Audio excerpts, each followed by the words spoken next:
Hey everyone, Ryan here for F8 Real Estate Media.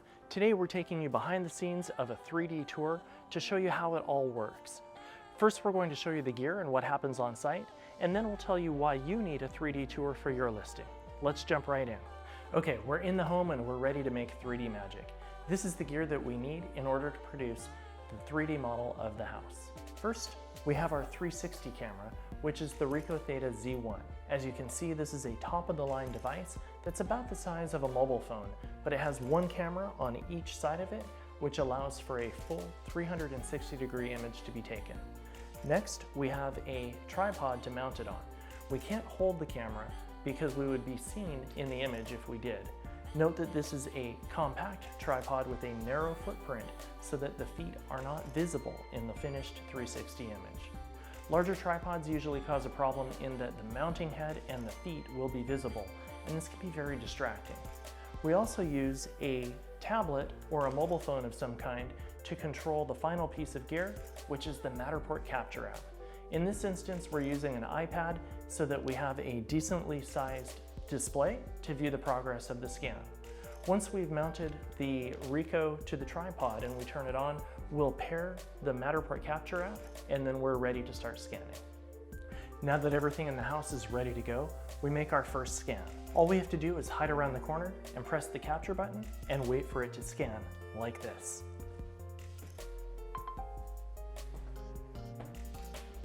Once the scan transfers to the capture app, it begins to build an overhead view of the floor plan of the house. We'll pay attention to where the capture app places the scan so that we can make sure that it lands in the correct location and orientation. As the capture app builds the floor plan of the home, we'll begin to see the windows and the mirrors in the layout. We need to mark these features as such so that the information outside the window or in the reflection of the mirror doesn't cause any confusion for the capture app. If we don't mark them appropriately, we could end up with misaligned scans, which will then need to be deleted and rescanned. And speaking of misaligned scans, what are they? How are they avoided? How are they spotted? What do we do about them? Misalignments are simple errors in the Matterport scan where the scan is placed in an incorrect position in the capture app. Misalignments can be caused by a variety of reasons. Spacing the scans too far apart, not marking windows and mirrors correctly, too much sunlight pouring into the room through windows, or the capture app can just become confused and think that it found a good match elsewhere in the model for the scan that you just took. The confusion usually comes into play when scanning a vacant home where bare floors and bare walls leave little information for the app to match from one scan to the next. If we place the scans correctly and mark the windows and mirrors properly, we can usually avoid misalignments. That said, they can still happen in any home, so we need to keep a watchful eye on the app. If we see the scan land somewhere in the app that doesn't make sense, or if we see a scan land at an angle instead of being straight with the previous scans, then we know we have a misalignment. Once we've spotted it, all we have to do is delete the misaligned scan, maybe change our position somewhat, and then rescan it. Making minor adjustments in the positioning will usually correct the issue. As a matter of fact, I ended up with a misaligned scan while performing the scan for this video, despite the fact that I was being extremely meticulous in the spacing of my scans. Scan 33 should have landed just inside the doorway of the third bedroom. Instead, the capture app got confused and placed it directly on top of scan 29 in the second bedroom. Thankfully, I was paying careful attention to where the scans were landing, so I was able to delete it, make a positioning adjustment to the 360 camera, and try again. This time, the scan landed in the correct location, and I was able to proceed without any other misalignments. So as we continue to work our way through the house, we need to make sure that we're scanning in straight lines and making a grid pattern in each of the rooms. Each scan should be approximately 5 feet from the previous scan, and we should try to stay approximately 3 feet from the wall. By following these recommendations, we will create a walkthrough of the house that will simulate what a user would experience if they were actually at the house in person walking through.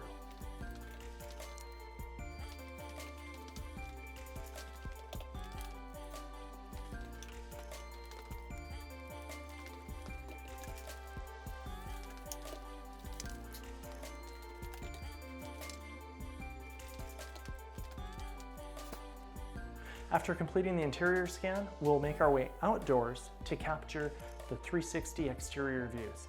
To do this, we'll change the capture mode in the Capture app from 3D mode to 360 mode. When capturing 360s, we always make sure that we have clear line of sight to a door, which will allow for navigation to and from the exterior spaces in the finished model.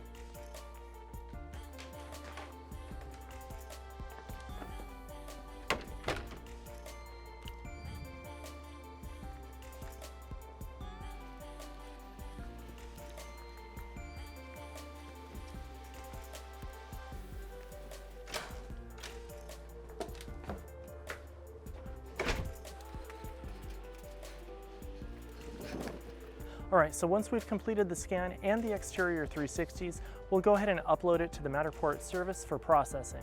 All we have to do is make sure that we're on a Wi-Fi connection and press the upload button.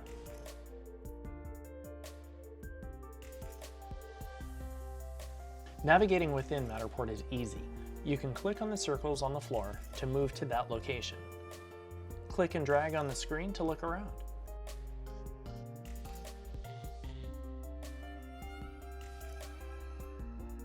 You can also use the directional arrows to navigate.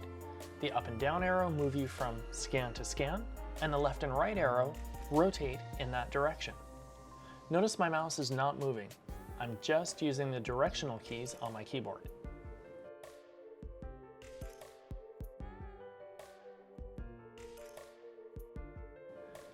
A unique and fun way to look at the property is by clicking the dollhouse view at the bottom left-hand side. You can click and drag on the model to spin it around. You can cycle between floors. And there are a lot of fun navigational tools that you can use to look around. My favorite is to click on the room from the dollhouse view and watch it zoom into that room. That is so cool. And now that you know how a 3D tour is created, you need to know why you need one of these for your listing. A recent survey conducted by Matterport included the following eye-popping statistics. Nearly 90% of prospective buyers reported that an immersive 3D tour that allows them to take digital measurements of rooms, walls, doors, windows, and things like this would make them more interested in a listing. 55% of potential buyers said that they would buy a property sight unseen if there was a 3D tour available online. An extraordinary 99.4% of sellers reported that offering an immersive 3D tour would improve the competitive edge of their property listing. 89% of sellers believe that their listings would perform better, in other words, sell faster, if it featured an immersive 3D tour. So what's the bottom line here? You need a 3D tour for your listing. Potential clients are expecting it. See the link in the description below to order yours today. Oh, by the way, we're on a quest for 1,000 subscribers. So if you found this information helpful or entertaining or both, please subscribe to our channel for more videos where we explore the fascinating world of real estate media. Thank you for watching, and we'll see you next time.